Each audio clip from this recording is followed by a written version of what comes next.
Good morning, hello and welcome to Skiller Academy, to Tech Talks by Skiller Academy.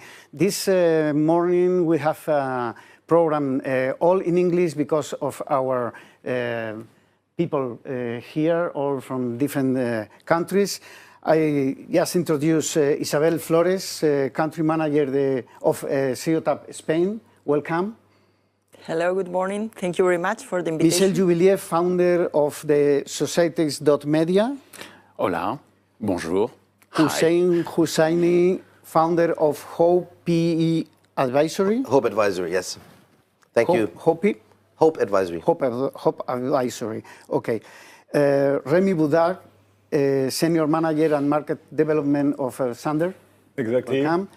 And Juan Antonio Muñoz, COO of Alliance and partner of Skiller Academy. Welcome again to this program of Negocios TV. Well, we will talk about programmatic society. And because of the representation of different countries of Europe here in this program, I need to ask you about how do you see the state of the art of programmatic in your different countries? We will begin with the lady, please. Thank you very much. So in all Europe and even in Spain, we have seen a rising of the digital advertisement spend. And last year we grew 30% against 2020. And I think our industry has been flourishing along this decade, and so yes, we are just living a good moment and a good moment for all the industry and more for programmatic digital advertising. And even in all Europe, the 70% of the digital spend it's programmatic. So we can say that we have a good, a healthy position in the digital industry. Well, of course, Isabel comes from Spain. Hossein, please tell us from which country you come from and how is the state of the art of programmatic in your country? As I tell you, where I'm from is quite complicated because, you know, Where are you working for? Oh, exactly. Because, you know, I was born and raised in Germany, but I'm Persian. I live in the UK. So, you know, if you look at the UK and Germany, those are the two biggest markets. You know, if you look at digital ad spend of an overestimation of 70 billion in Europe this year, including the UK. The UK is the biggest market. It's 35 billion estimation, which will grow by 2025 to 90 billion in Europe overall, you know, with the total spend. Still, you know, you have to look at the maturity by country. I would say, it's like if you look at Spain, compare this to the UK, you know, the programmatic spend, the share of programmatic spend is still below 50% compared to the UK, where it's around 70%. 70? So, yes. It's a lot. Shouldn't it be? No. No, it should. It goes in that direction, right? So with the UK always has been in the forefront of the evolution of programmatic, you know, first mover, and especially with that amount of spend, you know, the possibilities are quite open in terms of, you know, if you look at the channels from traditional display to video, CTV, in-game, and so on. So, you know, although we have all these challenges, which I guess we're going to discuss, you know, the spend is on the rise, the growth is on the rise. Remi Boudard, tell us where do you come from and how is your knowledge about the programmatic in your country? Sure. So like Hossein, I share some culture, not that far, but between France and Spain. I've been living in Spain for 12 years for now. And for instance, if we compare with France, I mean Spain against France somehow, obviously there is not the same level of maturity, you know. So for instance, France is known like from the French tech, so very mature market. Actually, we were discussing about this with Michel before. The fact that even France is kind, you know, of a hub of investigation for American company, you know, to start with in programmatic. So the level of maturity of France is pretty high, while Spain has been quite low in this sense, in this way, but has been recovering and catching up over the last 2-3 years, as we were saying before. So let's say that from the last figures from the IB Spain, I think we are around 60% of programmatic adoption within all the digital media spend. It's still growing, and actually I think that it should be accelerated with the adoption of new media channels like connected TV, audio, and so on. Michel. Yes. So, as Remi mentioned just now, France is a sort of hub for a lot of international companies. And for explaining what's happened in France is the fact that you have a lot of players in the programmatic market, but more and more complexity because each player wants to create a sort of differentiation in terms of services, in terms of technology. So the market is becoming more and more complex, even though the investments are more and more important. It's very important as well for the advertiser, the final clients that have the money, to understand what's up with his money. And that's why it's very, very important to have a sort of acculturation, I don't know if you say that in English, but to help the advertiser to understand what's up in this programmatic market, very complex, but at the end, very simple in terms of objective to increase the revenue, but increase the sales of advertisers. In terms of the base, so I think in Spain we have a very, very nice technology in the programmatic ecosystem. Also the knowledge, I think, is really high. I think the invest is growing, but we have a lot to learn from those guys. They are in a different level. They are mixing programmatic and barbecues. So I think in Spain, we are doing a really, really nice job in programmatic. The investment is around 30%. I think we need to go to the 70% that our friends have in the country. It's a long trip. Well, it's not necessarily a bad thing to be behind, right? Because you learn from the mistakes. That, exactly. You know, when I'm not sure about this idea of that is a nice thing being behind. Just look at the 10 years ago when we would do everything, we would get dictated out of some markets, like this is the way to go. And now in Europe, we question everything. Right? What's the right thing for Europe? What's the right thing for the country? Right? Especially when you look at from a privacy perspective. So we are actually ahead compared to some other regions in total. And just very quickly, if I can add a point to compare this between markets like France against Spain, what I miss in Spain is like at the moment, but also because of the economics and what we have been living for the last 2 years, is like it's more about profitability. While in France, for instance, there is room for innovation. Yeah. Once again, talking about the French tech, I guess that the UK is very mature as well. So you can bring new things, while at the moment in Spain, we are more stick to try to optimize the pipe, make that the budget, will be just delivered. So more sticky to profitability than innovation, and it's a pity somehow that we have to suffer that. But as Remi introduced this, do you think it's a question of technology only, or more investment than I think invest money in the programmatic than just use state-of-the-art technology? Even though technology is very involved in the programmatic market, for me, the main question, the main challenge now is people. What is very important is to know that even though you have the best technology, but if you don't have the guy that is that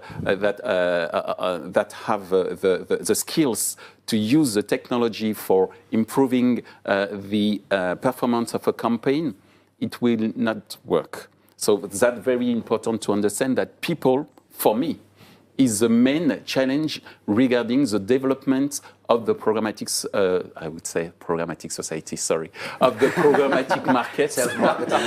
Self-marketing. Michel, it's in your house. It's the programmatic society in Spain. No, it's very important. People, for me, is the key of the development of this market. Yes. And if you don't understand that, even though you have the best technology, the best concept, it will not work. So that's very, very important for me. And it's funny or not, but it's also because of these big technology companies that are investing in local markets that it's very complicated for media agencies, traditional publishers, to retain people. you know, so it's very complicated. I guess that it's the same in UK, no?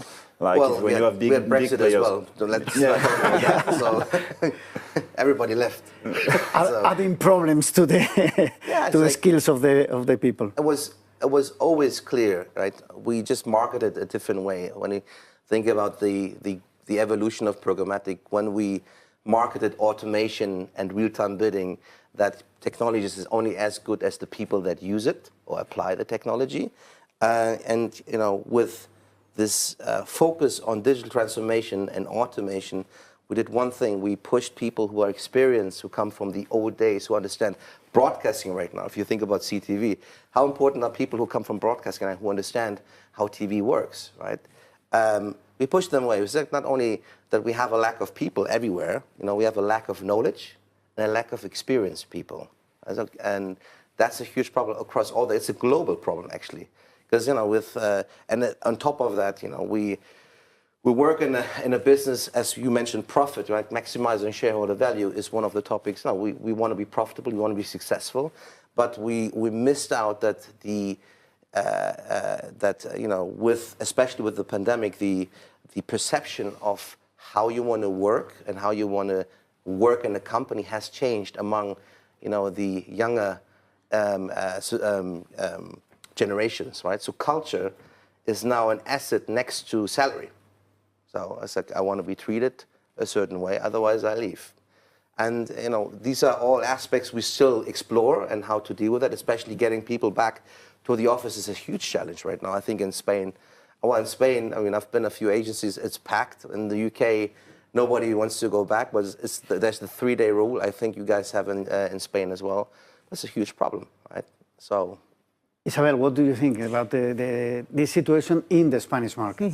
So I agree with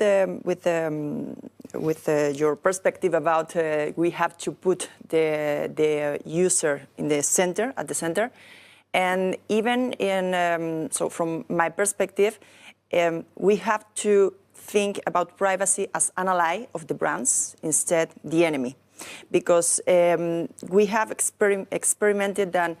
When we put the privacy, the control, and the transparency of the data we use for the users, this can become a purchase driver and a retention driver for the brands. And also they can take profit from a good management of the privacy compliance. So I agree with you, Michel, with this point. And I think in Spain, so we did a study last year about, so we call it this data secrets of successful marketers. And we realized that in Spain, the 60% of the users think that the brands are not so transparent with the consumers. This is because we arrived too late to the regulations in Spain, after the GDPR. So we adapt our regulations after the GDPR. Instead, in Germany, for example, my company comes from Germany. Our headquarters are in Berlin, and they adapt before the GDPR, 2 years before the GDPR. So we are GDPR compliance, e-privacy compliance. So the market there is much more rely on the regulations, and they believe that the 50% of the people think that their data is protected by the brands. So we have different perspective in each market. I don't know how it's in UK, for example, but I can talk about Germany and Spain. In any case, the use of this big amount of data, it's very useful for the marketers, for people who work with programmatic, with the tools who make possible to add in an automatic way. But what about this privacy, and what about the future without cookies?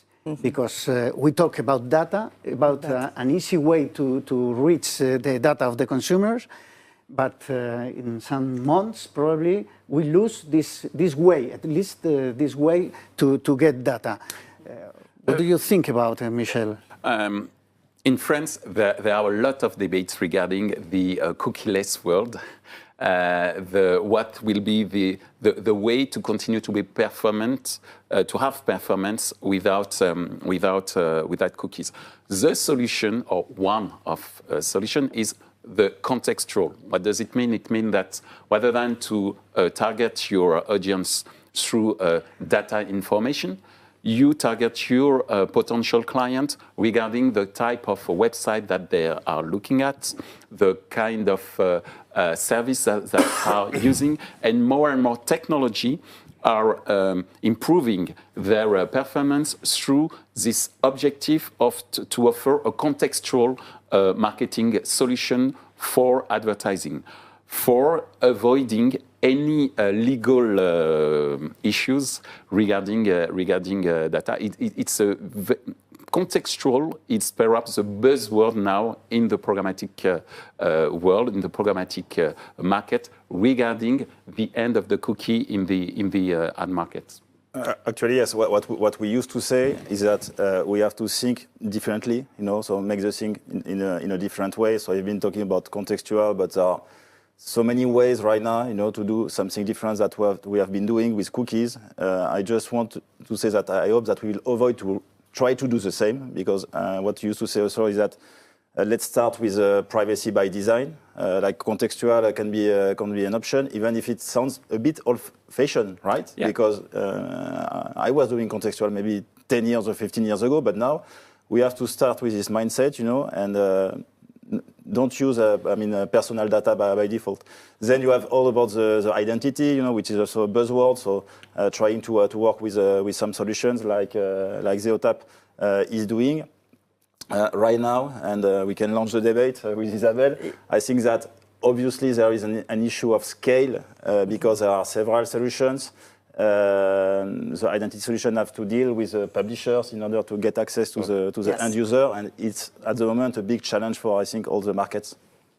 Isabel. Yes, so regarding, this is a point that it's our business. So we think that we are going to have different capabilities of addressability, of measurement, and it's a matter of identity. So the cookies are going to disappear in 2023, but we already have this point with iOS and with Microsoft, with the different browsers.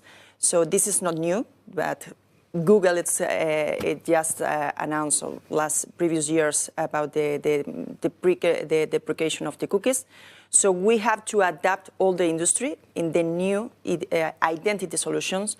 So with cohorts, with walled gardens, with contextual targeting, with alternative for universal IDs based on persistent identifiers, based on fingerprints and probabilistic advertising. And we have our own solution, our universal ID.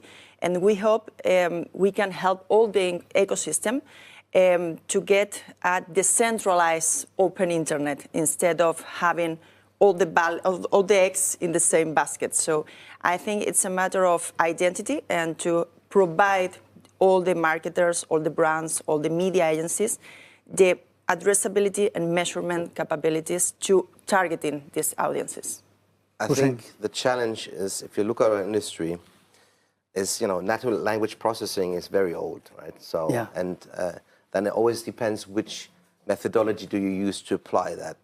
So what our industry is good at is that we see an opportunity and then we build tons of companies. We're talking about a market landscape of over 8,000 players. Like if when I worked on the agency side, I could have used 24 hours just meeting companies. So we have over 80 identity players right now in the market. Which one should you choose, right? So first of all, what we need to learn in our industry is that just because we learned the marketing funnel from the 50s, we need to learn that we need to be more. There was a time where we were experimenting and trying things out. Because if you be fair and honest, the cookie was never made for what we've abused it. Let's say that, right? It was never meant for advertising. So if retargeting was useful or not, let's not go there, because it's a different discussion. But we need to lean forward and just try new things out. What's best for the brand, that I'm using this technology for, and what's easy to use and what gets me the best results. Because you mentioned measurement. measurement is a huge different topic, right? What's the return on investment or return on ad spend for, because those questions have never been asked before, and now it's relevant because it's, programmatic is commoditized. It's part of a digital day-to-day. So, solutions are great, but we need to be open-minded to, and I know, from an agency perspective, you stuck with some solutions. Agencies reduce solutions at the moment. We need to be open to try new things out, especially in local markets with local solutions. There was a time where we just worked with international solutions because of certain structures, but the most important thing is that we give local technology companies a chance to improve themselves. No, I think the cookie-less is the elephant in the room. So yeah. I'm not expecting a big change because what I knew from the GDPR, what everybody did, put a cookie wall.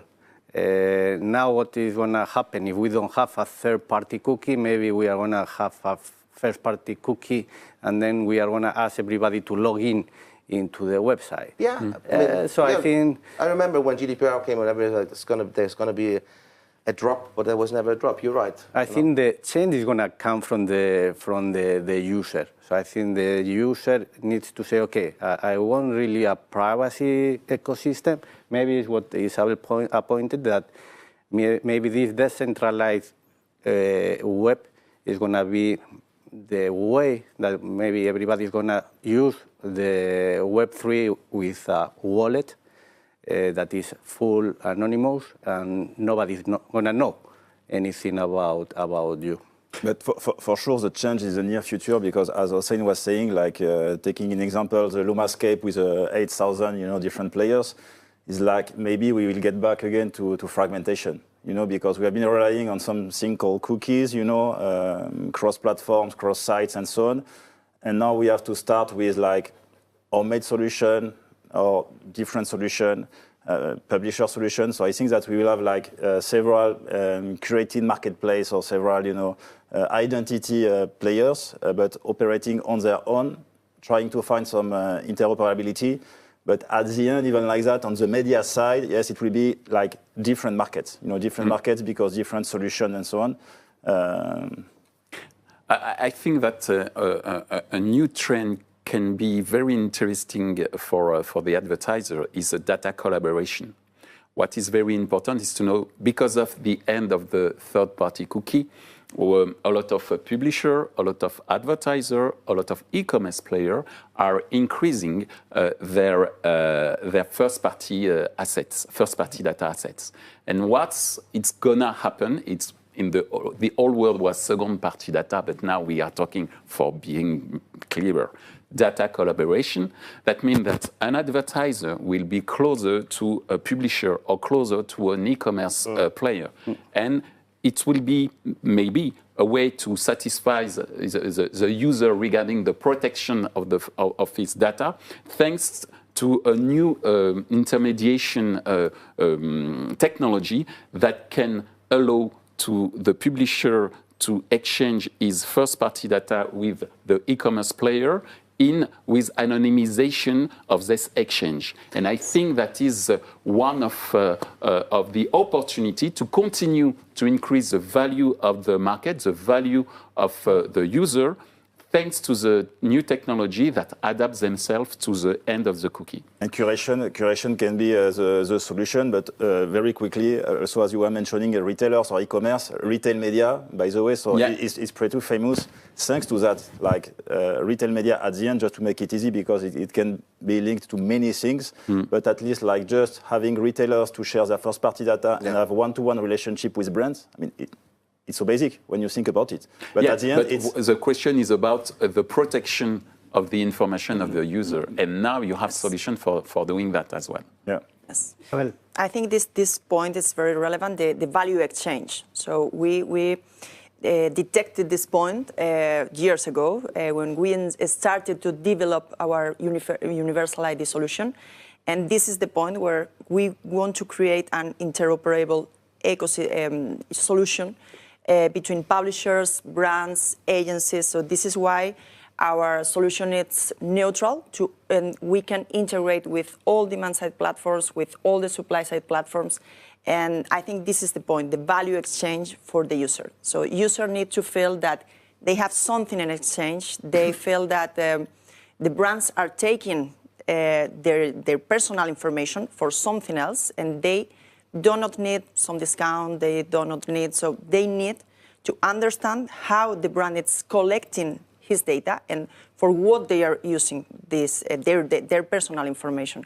So it's a matter of value exchange, and they need to receive personalization in the terms of advertising.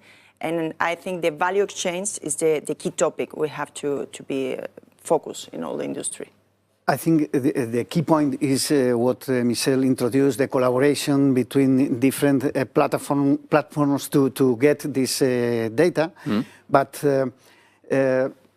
sometimes the sector, the marketing sector says, we have to, or it must be do, but who will do these new actions? Who will put the different way of take data to the publishers, to the e-commerce, to the different platforms, even to the powerful websites of the brands. Some brands are so powerful that don't need any publisher to be visible for all the consumers.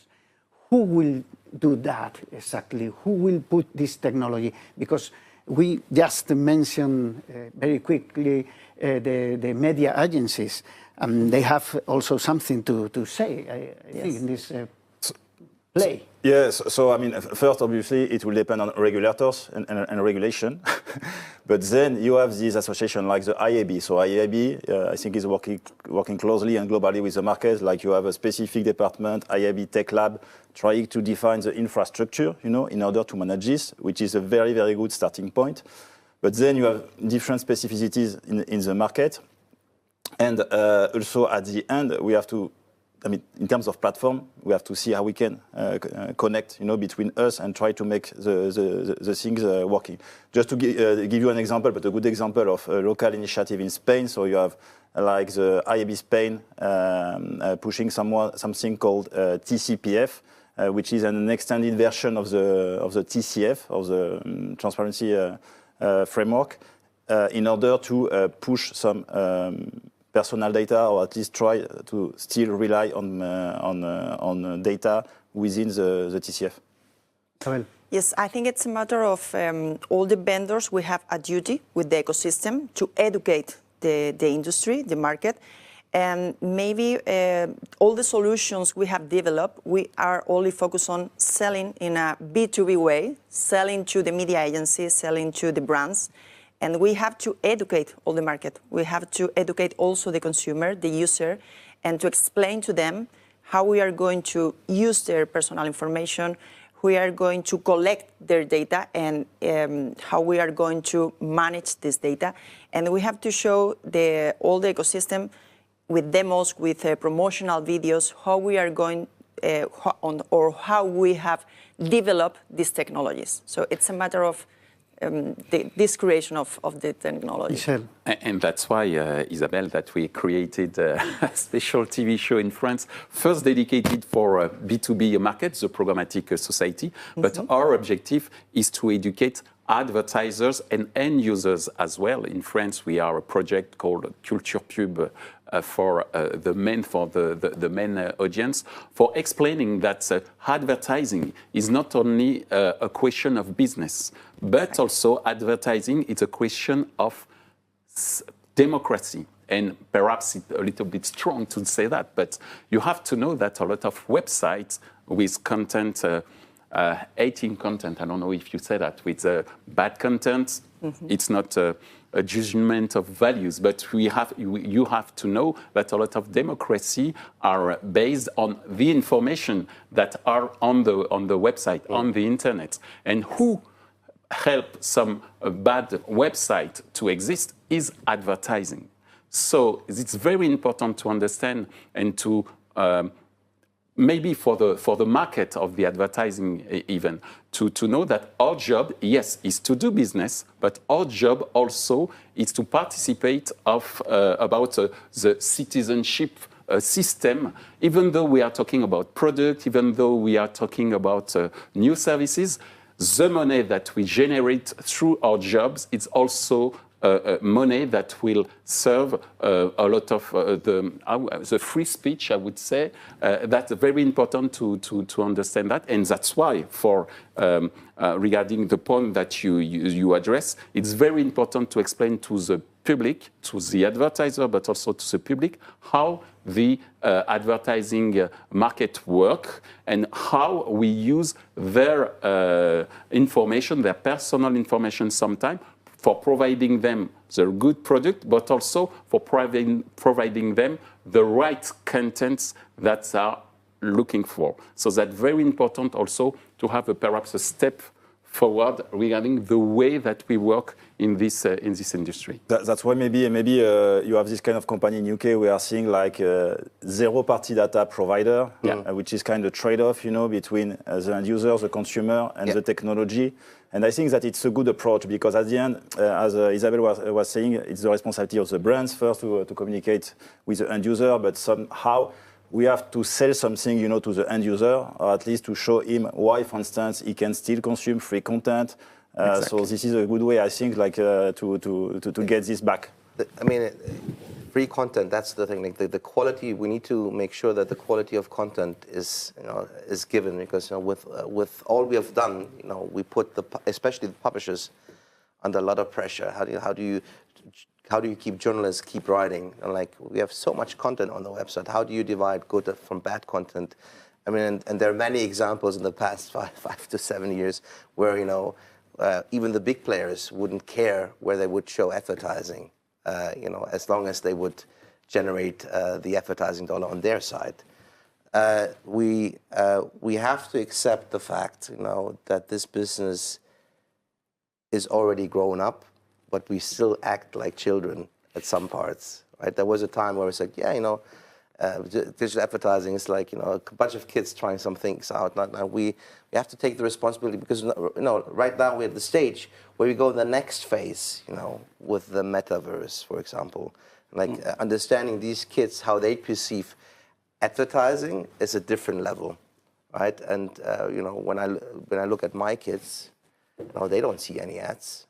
And they they ignore them, right? Which is hurtful.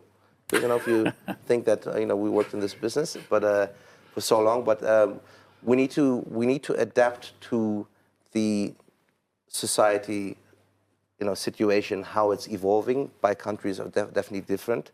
If we don't do that, we will not be able to address anybody in a couple of years.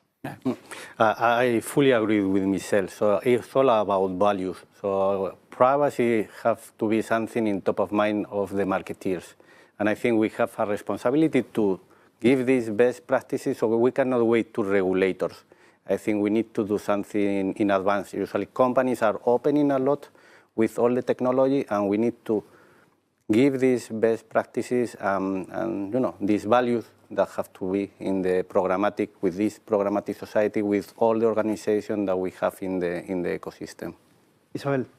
Yes, I think regarding this point that we are impacting the users at every moment, in every channel, we have to put the focus also on the content management platforms. So, because the user wants to be reached not at any time during the day, and our industry has adapt with the user because we have been pushing all the industry in impacting them in performance KPIs and focusing on this performance instead of doing in the right moment, in the right channel. So, for example, nowadays, the brands have to adapt to this consent management for having the user in a friendly environment. And also regarding the metaverse, we have to put the focus there because with the metaverse, we are going to have immersive experience, and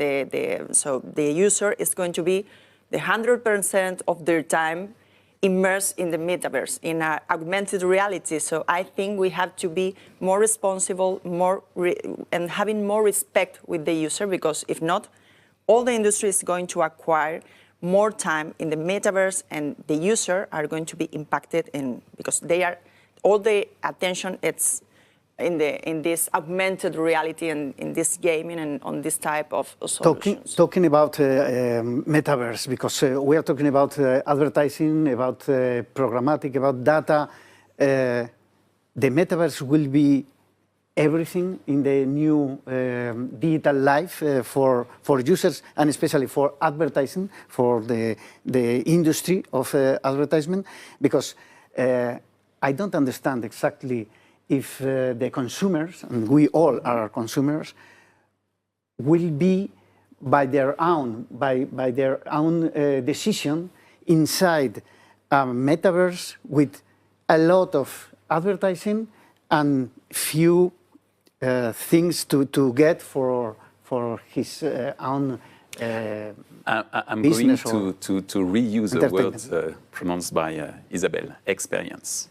And then I think that the keyword in the metaverse is experience, and the brand has to create a new experience of the user in the metaverse. But it's true also in the real life. When you are in a store and you see the way that the products are presented, is the same in the metaverse. Create some event. You have a lot of brands that use some artists for associate their brand, their image with the artist. You can create some serious game in the metaverse, a lot of things to do. So the keywords and perhaps the answer regarding the performance on the marketing way in the metaverse is experience for me. Let me use another keyword, which is a bit more relevant than experience. It's attention, right? Because we will, but what's going to happen is this, because the metaverse is not one thing. You know, there are multiple metaverses. So we're going to have a bunch of metaverses. Till that consolidation process comes along, you know, it's all about attention. And then I think the real future is like going into the metaverse is one thing, but getting back out, because, you know, we're going to merge those two worlds at some point, you know, with IoT, with devices, where the value exchange between the user and the metaverse is going to be, you're going to earn value as a user with. And talking quickly about this, because I'm struggling to see in the near future, I mean, what is metaverse and how programmatic can fit into that, because as it is about experience, you know, I think that it will be so specific that I don't think that a massive advertising as has been proactive until now can be compatible for now, but in some way. But if I relate this to something more closer to us, like gaming, I think like gaming maybe, yes, is a new channel for marketers. Somehow it can be compared to metaverse, because you have this personal experience, you know, within that. And I think that, yes, we have a good role to play as programmatic providers. Isabel. So I think metaverse in 10 years from now, it's going to be another channel for us, for all the industry, because attention, because all the time you are going to spend there, because it's an experience, and also because they are going to have data about all. So when you have this pair of glasses, you have to spend 300 euros in glasses, and you have augmented reality. Instead of going to the gym, you can have these glasses and doing sport, so cardio, boxing, fitness. So we are going to know more about the user. We are going to know more about the time they spend cooking, the time they spend doing fitness, the time they spend in social activities. So we are going to have more capabilities for targeting. We are going to have more time with the attention of the users. So there is another opportunity, a big challenge and a big opportunity for all the industry. 4 minutes from now. I don't want to do a sort of keyword contest with my friend Hossein. You can. But I think that there is another keyword. Yeah, after experience, after attention, is emotion. Without emotion, we have no attention. And attention, big attention, creates a very good experience, I think. So and the gaming is based on emotion. the artist concert on the metaverse creates a lot of emotion. And sorry, we are talking about business, we are talking about money, but what is very important to know is the advertising is based on intention, but the attention is based also on emotion. Emotion thanks to creativity. Creativity that you can create is a new world, the metaverse. But we created for centuries now, thanks advertising on a newspaper, on radio, on TV, and all this world will be in one world, in the metaverse perhaps in the future, but it's still there on the internet, and thanks in the programmatic. Just the very last word to finish the contest. On Web3 at least, even if it involves a lot of different topics, but I think that one thing at least, which is control and transparency by decentralizing the information, I think that is something key. Okay. We already spoke times ago about like a blockchain opportunity for advertising, specifically for the supply control within the supply path for the marketers, and I think that at least, yes, we can take this opportunity to give more control and transparency to the brands. Hossein. I have a minute. Thank you. We have to consider if Web3 transparency is one thing, and the metaverse one thing is going to be important. Transparency, definitely, because the user is going to be very sensitive.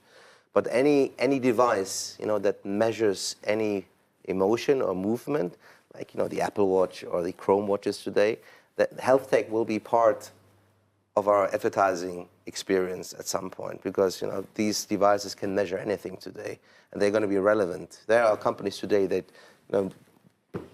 measure the movement of your mobile and are able to make predictions of what your next move is. So that was 1 minute. And, we have just the last 2 minutes. CTV and podcast. Reality or just a dream, a future? How is in your different countries? Very quick, please. It is there, and it works. So, no, CTV is like 10 years in programmatic. It is the thing. Advertisers want to spend money in it, and it's a exponentially growing business. But we deal with problems like fraud, of course, and inventory. Right? Nothing else that we had in the beginnings of programmatic in general. And podcast audio is an undermined channel that we have for years there, but it's very relevant in an advertising strategy, a marketing strategy to reach your audiences. Yes, CTV and podcast is not a dream, it's a reality. Yeah. You have a lot of big brands in media like Energy in France, or you have TF1 or France Télévisions that are very involved in this, in this topic, and a lot of opportunity for local advertising thanks to this new media. Isabel. So yes, for me it's the same. So we are already in this connected TV identifiers working on. So we are also developing this type of identifiers to have all the connected TV and podcast information. Okay, this is the end of the program. We have no more time. Just thank you to Isabel, Flores, Michel, Juvillier, Hossein, Houssaini, Remi, Boudard, and Juan Antonio Muñoz to be here in Tech Talk by Skiller Academy this Friday morning. Thank you all. I see you next Friday.